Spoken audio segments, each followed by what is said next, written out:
What's up, guys? Today we're going to be reviewing Sora's Mech Bike Racer from Dragon's Rising. So, let's get started. To be completely honest, I really did not think this would be the one set that would be the most popular from the wave, because there are so many other sets that have so much potential. But apparently this is the one that's difficult to find, difficult to get, and just overall, I have no idea how I even have this, because apparently everyone wanted this instead of the exact same price, the Dragon Heatwave. And I really don't understand why, because for the exact same price, you get a way bigger and more detailed set of a huge dragon. And, I mean, that's kind of what the entire series is about, right? Dragon's Rising from Ninjago. So I really still have no idea why that is and how that is. But, obviously, it's still a really cool set, and it does compensate for the difficulty that it was to get, because, mind you, even though it was hard to get, it was honestly worth it, because having it here in person makes it look way better. But I would have minded if it was just a little bit easier, and if it was just a little bit more money than for what I actually paid for, but it's still okay. The other vehicle of the set is Rapton's Flying Speeder. I feel like this is a great little thing, and I'm sorry for having to take out Speeder from the Star Wars sets and movies, because I really have no idea what this is meant to be. It's just a flying thing that he's supposed to ride. But I think it does its job. The parts that move are the cannons at the top, the swords at the sides, and the little front flap. But overall, it's a great build for Rathtar. Looking at the mech in person is just honestly awesome. So, after actually buying it and owning it, there are some things that I don't really enjoy. Like about the fact that in the cockpit area, there's just a huge gap. I really have no idea how I did not see the gap in the beginning. But apparently, of all the angles on the box art, you do not see a singular bit of gap. Which is honestly a good marketing ploy on Lego's part.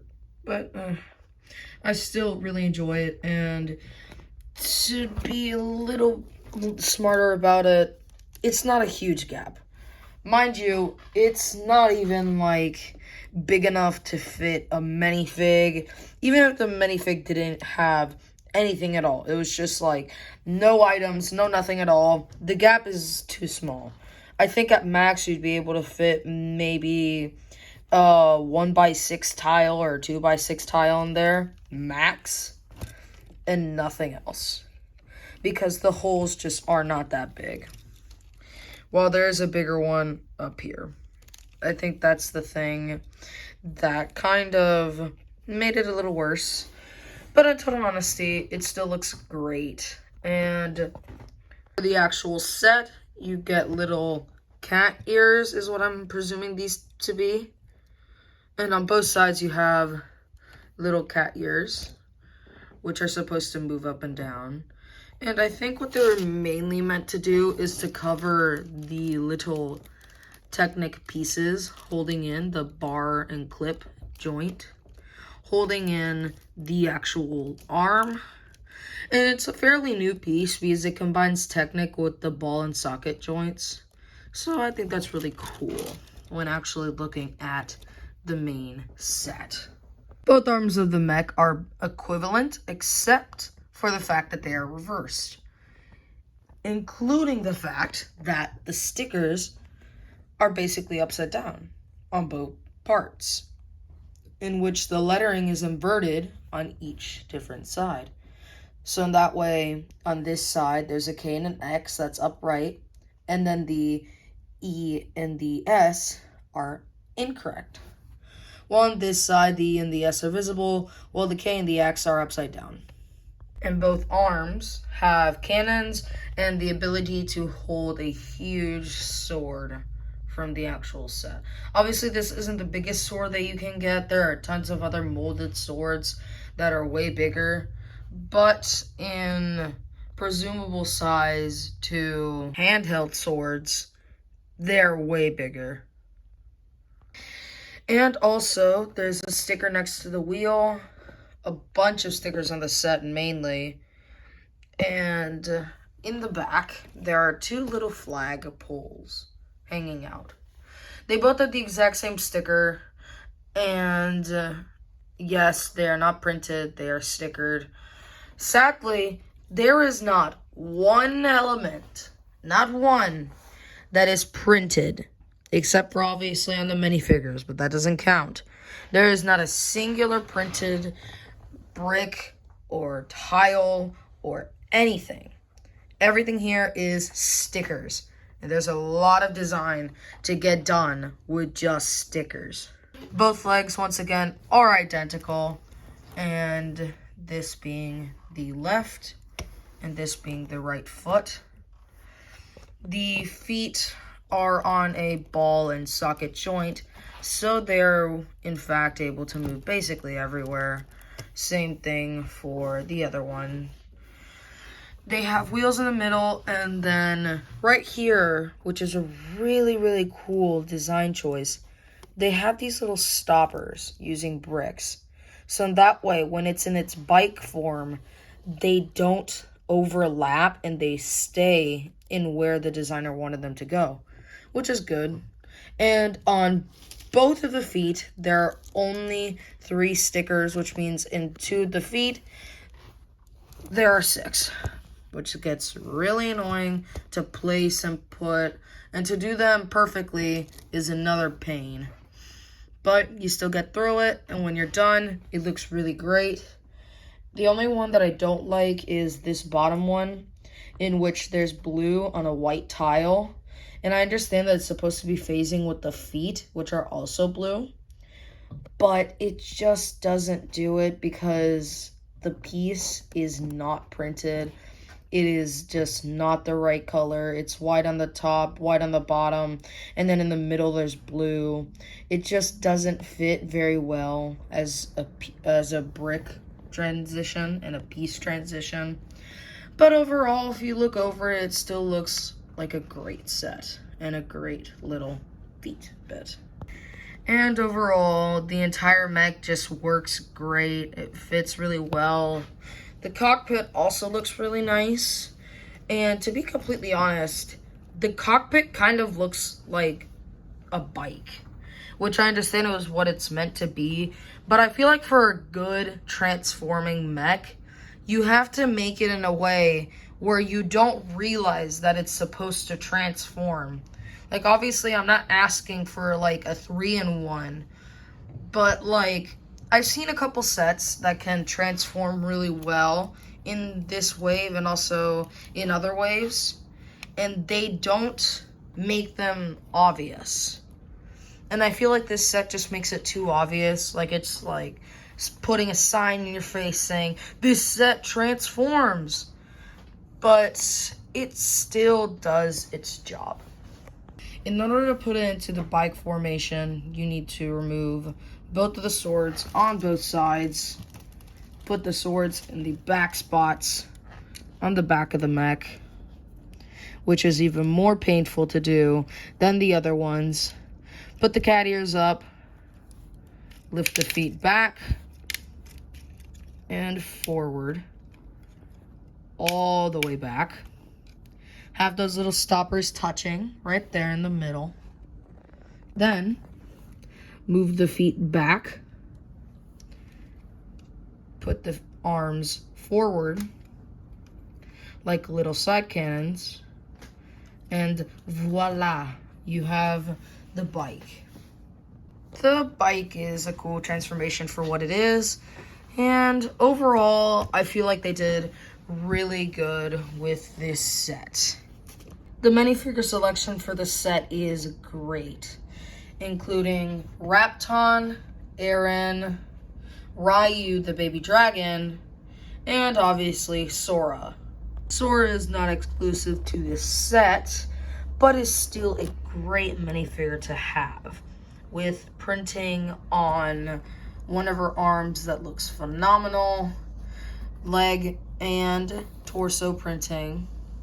She has completely new mold for her head, which is exclusive to her character. Not to this one in particular, but to her character, as her being Sora, is exclusive to her because her little mask and headpiece has little cat ears. And on the back, you also have printing, which is of a little cat that's also shown on the front of the mech. Removing her mask, she has two expressions. An angry expression, in which is the one that you will have on mostly, and an expression that, spoiler for the people who have not seen the series yet, is when she's creating anything using her elemental power when Ryu updates it, which is why she has pink eyes. Speaking of Ryu, here he is. Ryu is one solid bluish gray color with a little bit of dark blue printing and green eyes, which I think works well for Ryu. And it's a new mold for Ryu, which is great. I love getting new molds. The only problem with this mold of Ryu is, just like other animals and anywhere in the LEGO series, his bottom is just horrible. You can, like, see everything. It's hollow. But honestly, as long as he's not doing backflips, you don't see the bottom. After that, we have Aaron, Sora's best friend, and also Ryu's best friend. Their little trio. Aaron has a little grappling hook accessory, which once again is exclusive to his character, but not exclusive to the set. He has this really cool mold for his helmet piece, which looks like a bull's horns, which is great. And weirdly enough, at the time of me recording this, he didn't have, like, we haven't even seen this except for in the trailer of, like, the actual show coming out. But it's still great. He has a great torso piece of a dragon, which is really evident in most, with the same dragon design on the back. For his face expression, he doesn't have dual faces, but I feel like LEGO tried to get like 3 different faces on this guy. He's happy, but at the same time, he's ready for action. And then at the same time, he's confused. And at the same time, he's angry. I really just don't get this. But as long as you have his little mask on and his little headpiece on, you don't notice anything. He does have a hairpiece. It is not included in the set at all. He does not have a hairpiece. And I feel like, weirdly enough, the only sets that I've been able to find with him and his hairpiece actually included, like, obviously his hairpiece isn't exclusive to him.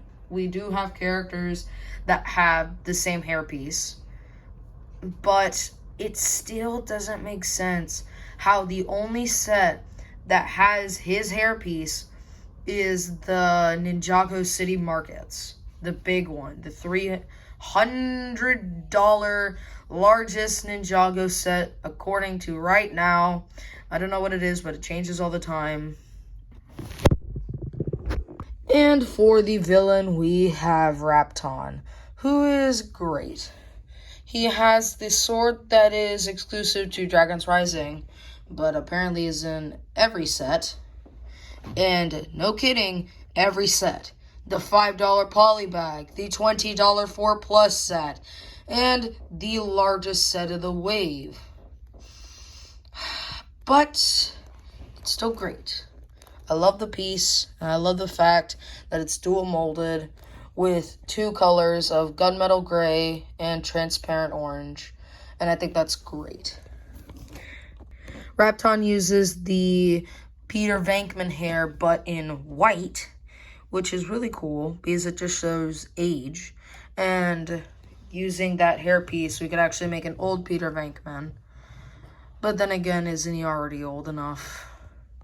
Either way, Rapton's a great minifig, and he has 2 face prints. He has this one of a stern and tired look, and this one in which that's probably the one that you're going to be using half of the time when you're actually playing with it, the angry face. And his sort of armor and chest plate and shoulder blades are not exclusive to him. They also come in other minifigures of the wave, but are great looking. He has front printing and leg printing, and on the back he has printing too, following the same sort of design from the front. But overall, great minifig of Rapton. But overall, it's a great set, great minifigs. Maybe a little too hard to find, but once you do, it's a great set to pick up, and I highly recommend it because it's just the sort of battle pack, I want to say, because this is all of the new minifigures.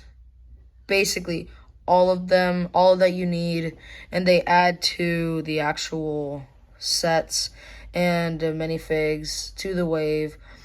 Obviously, they're not that rare, but they still are unique in their own ways, and they still provide that sort of new and flashy minifig that's great.